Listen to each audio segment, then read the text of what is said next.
Bismillahirrahmanirrahim. Assalamualaikum warahmatullahi wabarakatuh. Alhamdulillah. Alhamdulillahilladzi hadana lihadza wama kunna linahtadiya laula an hadana Allah. Alhamdulillahi rabbil alamin hamdan yuwafi ni'amahu wa yukafi'u mazidah. Ashhadu an la ilaha illallah wahdahu la sharika lah. وأشهد أن سيدنا محمدا عبده ورسوله اللهم صل وسلم وبارك على سيدنا محمد مفتاح باب رحمة الله عدد ما في علم الله صلاة وسلاما دائمين بدوام ملك الله وعلى آله وصحبه عدد كل ذرة ألف مرة اللهم صل وسلم على نور الأنوار وسر الأسرار والترياق الأغير ومفتاح باب اليسار سيدنا ومولانا محمد المختار وآله الأطهار وأصحابه الأخيار عدد نعم الله وإفضاله سبحانك لا علم لنا إلا ما علمتنا إنك أنت العليم الحكيم رب اشرح لي صدري ويسر لي أمري واحلل عقدة من لساني يفقه قولي أستغفر الله العظيم الذي لا إله إلا هو الحي القيوم وأتوب إليه أما بعد. Alhamdulillah para jemaah yang dirahmati Allah sekalian, kita bertemu sekali lagi dalam membicarakan berkenaan dengan tafsir yang ringkas tentang surah Al-Fatihah, di mana pada 2 minggu yang lalu kita telah kita sampai pada ayat yang ke-7 daripada surah Al-Fatihah yang sedang membicarakan pada perenggan atau bahagian yang pertama, iaitu di mana Allah Subhanahu wa taala berfirman, a'udzubillahi minasyaitonir rajim, siratal ladzina an'amta 'alaihim. Jadi telah kita membicarakan tafsir yang ringkas tentang bahagian yang pertama daripada ayat ke-7 ini. Jadi kita menyambung pada hari ini pada bahagian yang kedua pada ayat yang sama, ghairil maghdubi alaihim waladdallin. Bukan jalan orang-orang yang engkau murkai, ataupun bukan jalan mereka-mereka yang dimurkai, waladdallin, dan bukan jalan mereka-mereka yang sesat. Jadi ini adalah dari sudut terjemahan ayat itu. Bukan jalan orang yang dimurkai dan jalan orang yang sesat. Baik, secara masyhurnya tafsirannya adalah bahawasanya yang dimaksudkan dengan dimurkai di sini adalah golongan orang-orang Yahudi, dan golongan yang sesat di sini adalah orang-orang Nasrani. Kerana ia diambil daripada firman-firman Allah Subhanahu wa taala. Di mana Allah Subhanahu wa taala berfirman, man la'anahu Allah, di mana Allah Subhanahu wa taala melaknat mereka. Mereka ini Allah Subhanahu tujukan pada ayat tersebut adalah berkenaan dengan golongan orang-orang Yahudi.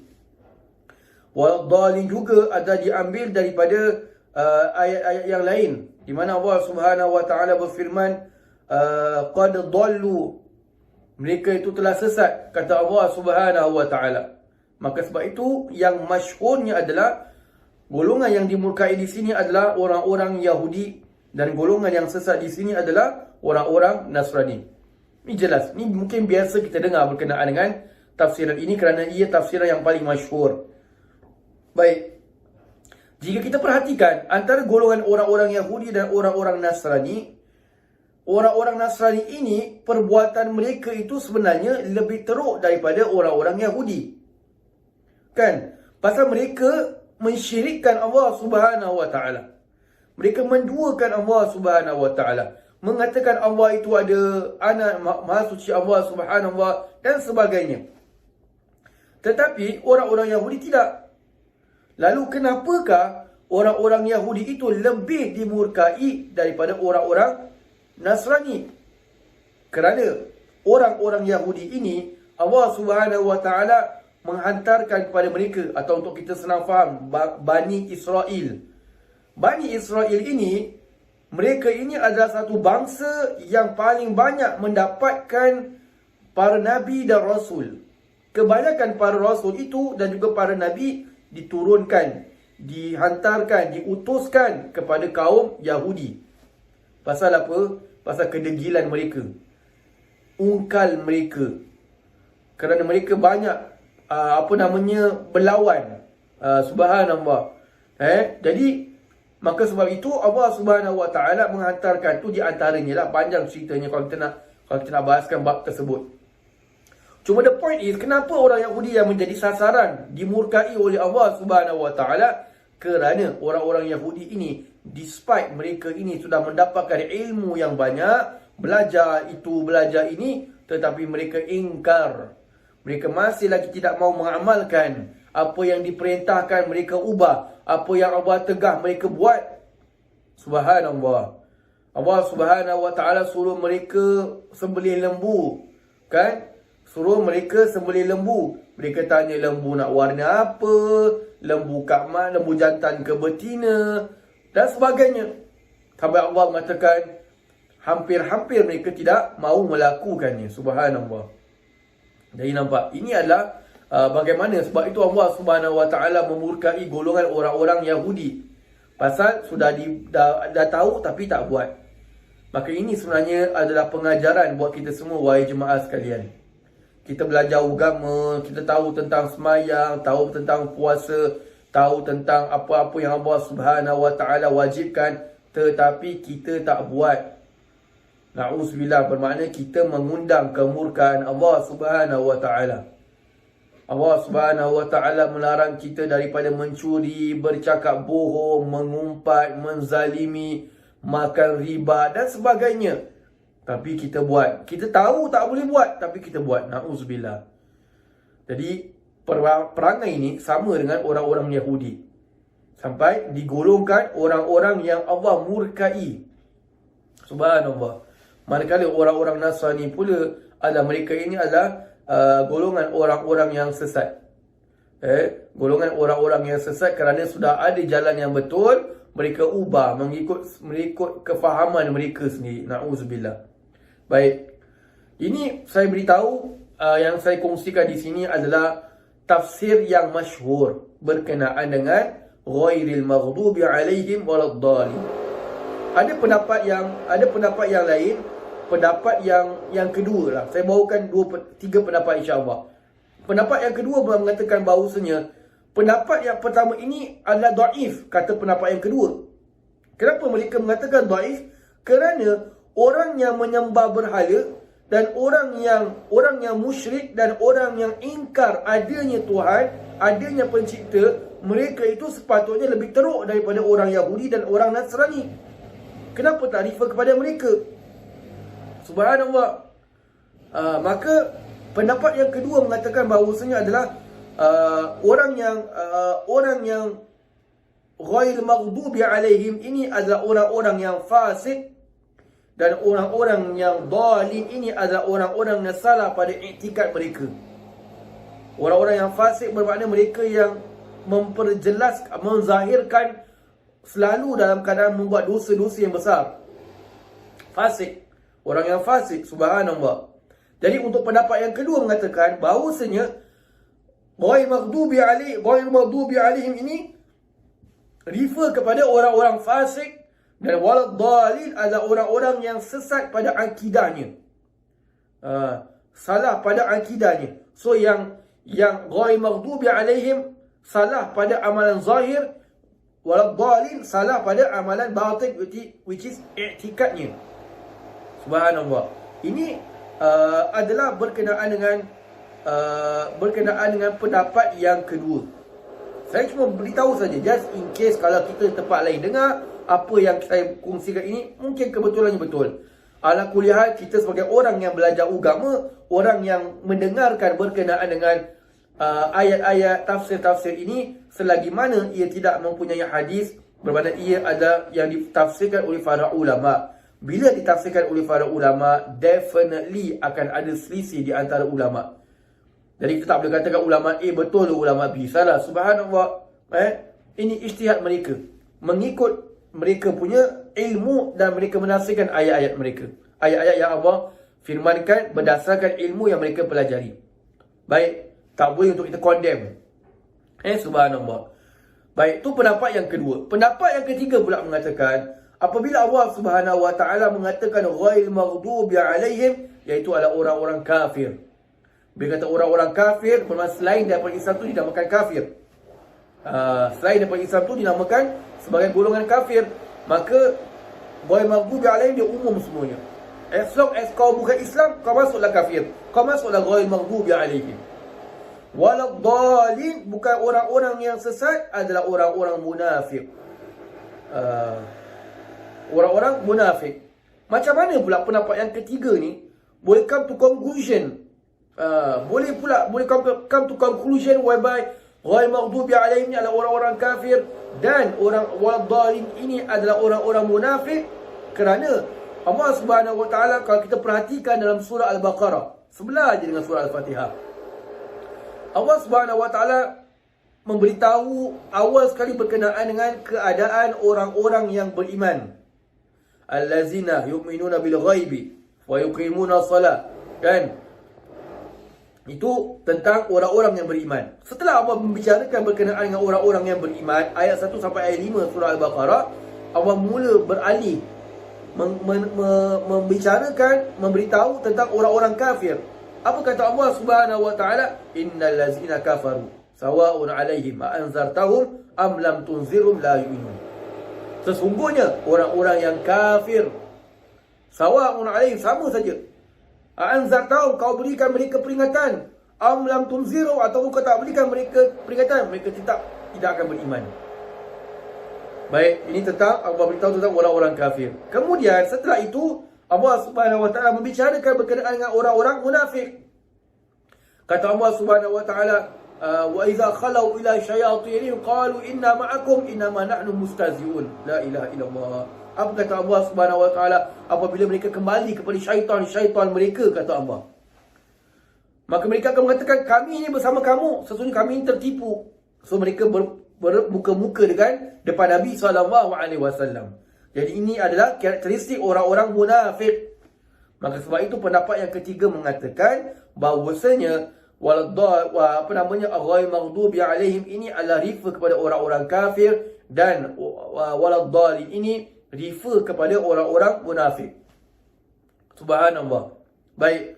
Ini pendapat ulama tentang tafsir ayat ke-7 surah Al-Fatihah. Ghairil maghdubi alaihim waladhdallin. Amin. Ada juga beberapa perkara yang ingin saya kongsikan, yang Al-Fakir ambil daripada tafsir Al-Imam Al-Fakhr Razi rahimahullahu ta'ala. Perkara yang kedua, perkara yang pertama tadi telah kita perjelaskan berkenaan dengan perbezaan pendapat ulama tentang tafsir ayat terakhir surah Al-Fatihah. Perkara yang kedua adalah apabila Allah Subhanahu wa taala mengatakan bahawa mereka ini waladhdallin, itu menunjukkan bahawa mereka itu bukan orang-orang yang beriman. Kerana kalau mereka itu orang-orang yang beriman, maka sudah tentulah Allah Subhanahu wa taala apa yang Allah katakan mereka itu sesat, maka itu bercanggah. Kata sesat tapi beriman, subhanallah. Maka Imam Fakhr Razi mengatakan bahawasanya itu menunjukkan bahawa mereka itu bukan golongan orang-orang yang beriman. Dan itu juga menunjukkan bahawasanya mereka selama-lamanya tidak akan beriman. Baik. Bermakna kalau Allah Subhanahu wa taala sudah memberitahu berkenaan dengan certain people dalam Al-Quran. Ada beberapa ayat dalam Al-Quran Allah referkan kepada beberapa individu, khususnya di zaman Mekah, sebelum hijrahnya Nabi SAW. Ada Allah referkan ayat itu kepada mereka. Bermakna setelah terjadi sesuatu peristiwa itu, turun ayat yang refer kepada mereka. Dan bila ayat tu refer kepada mereka dan mereka belum mati lagi, bermakna mereka tu dah dicap orang yang akan mati sebagai orang yang kafir. Seperti Abu Jahal. Subhanallah. Ini Allah, dia belum mati lagi, Allah dah beritahu bagai macam-macam dia punya azab ni, subhanallah. Baik. Itu perkara yang kedua. Jadi kalau Allah bilang waladhdallin, bermakna dia itu bukan orang yang beriman. Kerana kalau tidak dia akan bercanggah. Baik. Yang ketiga adalah bahawasanya kalau kita perhatikan surah Al-Fatihah ini, awalnya Allah Subhanahu Wa Taala memulakan dengan pujian-pujian kepada Allah Subhanahu Wa Taala. Kan? Pujian kepada Allah Subhanahu Wa Taala. Dan penghujung surah Al-Fatihah pula, Allah Subhanahu Wa Taala menyentuh, Allah Subhanahu Wa Taala membicarakan berkenaan dengan penghinaan terhadap orang-orang yang berpaling daripada ajaran Allah Subhanahu Wa Taala. Kan? Allah Subhanahu Wa Taala memberitahu tentang penghinaan terhadap orang yang berpaling daripada ajaran Allah Subhanahu Wa Taala. Maka ini sebenarnya menunjukkan kepada kita, the whole surah Al-Fatihah ini mengajarkan kepada kita bahawasanya hanya saja untuk mendapatkan kebahagiaan, untuk mendapatkan kebaikan, untuk mendapatkan keberkatan itu adalah dengan berpaling kepada Allah Subhanahu Wa Taala. Bermakna kita mengarahkan tujuan kita kepada Allah Subhanahu Wa Taala, maka di situlah kita akan mendapatkan kebaikan. Dan punca kejahatan, punca kerosakan, punca penghinaan itu apabila kita berpaling daripada Allah Subhanahu Wa Taala. Dan tadi berpaling kepada Allah, yang opposite dia berpaling daripada Allah Subhanahu Wa Taala. Subhanallah, tidak mau taat, langgar perintah Allah dan sebagainya. Subhanallah. Baik. Kemudian itu yang ketiga. Yang keempat pula adalah dalam surah ini, dalam ayat ini ada soalan, ada masalah yang lain ditimbulkan. Allah Subhanahu Wa Taala apabila memberitahu siratal lazina an'amta alaihim, kan, jalan orang-orang yang telah engkau berikan mereka nikmat. Bermakna kalau Allah dah beritahu siratal lazina an'amta alaihim, bermakna opposite-nya adalah, understood dia adalah tak perlu untuk kita diberitahu bahawasanya mereka tu bukan golongan yang dimurkai dan golongan yang sesat. Pasal dia automatik kan. Kalau kita kata orang itu boleh diharamkan untuk meminum arak, kan? Jadi kita jelas faham bahawa tak perlu untuk kita cakap bahawasanya, dan bermakna selain daripada arak itu dibolehkan. Tak perlu untuk kita perjelaskan. Bila kita kata haram minum arak, bermakna yang lain daripada arak boleh. Kan? Macam itu kita nak fahamkan. Jadi ayat itu sama juga. Kenapa Allah Subhanahu Wa Taala nak kena beritahu dua-dua perkara? Dah bilang siratal lazina an'amta alaihim, kemudian Allah sambung lagi ghairil maghdubi alaihim pula. Kan? Jadi kenapa Allah nak kena beritahu dua-dua? Seolah-olah mengatakan kalau orang-orang yang suka nak timbulkan soalan-soalan akan mengatakan bahawa ni macam macam tak ada faedah. It's understood what? Why must you mention that? Macam itulah kalau kita nak fahamkan. Ulama, subhanallah, mereka ini Allah Subhanahu Wa Taala muliakan mereka dengan ilmu yang luar biasa. Sepanjang kita mengkaji surah Al-Fatihah ini, kita membicarakan berkenaan dengan surah Al-Fatihah ini, macam-macam yang kita belajar. Al-Fakir sendiri apabila membaca, belajar berkenaan dengan khusus di tafsir surah Al-Fatihah ini, macam-macam yang Al-Fakir sendiri dapat. Mungkin jemaah juga dah tahu atau mungkin menambahkan lagi ilmu pada jemaah yang mendengar. Subhanallah. Tak terfikir kita, kenapa Allah nak kena mention ghairil maghdubi alaihim sedangkan an'amta alaihim dah cukup? Maka ulama memberikan jawapan. Al-Imam Fakhr Razi dalam kitab tafsir mengatakan bahawasanya iman seseorang itu adalah terkandung ataupun mengandungi dua sifat yang utama. Al-khawf dan juga ar-raja.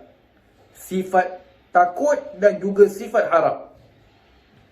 Nabi SAW mengatakan lawazana khawfal mu'min lawuzina khawful mu'min wa raja'uhu la'tadala. Jika ditimbang ketakutan seorang mukmin dan sifat mengharapnya itu, maka akan sama berat. Maka apabila Allah Subhanahu Wa Taala mengatakan siratal lazina an'amta alaihim, maka itu menunjukkan sifat ar-raja, Sifat pengharapan kepada Allah Subhanahu Wa Taala agar mana dapat mengikut jejak langkah orang-orang yang telah Allah berikan mereka nikmat. Minan nabiyyin was-siddiqin wasyuhada was-salihin. Ini diterangkan pada perjumpaan yang lalu. Maka apabila Allah Subhanahu Wa Taala menyambung ghairil maghdubi alaihim waladdallin, maka iaitu adalah refer kepada sifat khauf. Sifat takut kepada Allah Subhanahu Wa Taala, takut kita tergolong golongan orang yang Allah murkai dan takut termasuk golongan orang yang Allah sesatkan. Na'udzubillah.